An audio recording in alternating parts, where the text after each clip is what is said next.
আজকে আমরা এই অঙ্কটার সলিউশন করব 1 divided by 3 divided by 6 is equal to কত হয়।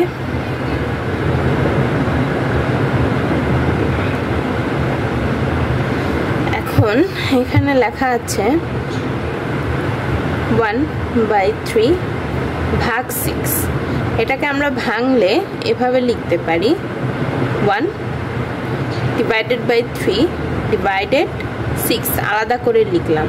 এখন আমরা জানি মনে মনে সবসময় সব সংখ্যার নিচে 1 থাকে, তাহলে 1 ডিভাইডেড বাই 3 ডিভাইডেড বাই 6/1 আমরা লিখতে পারি।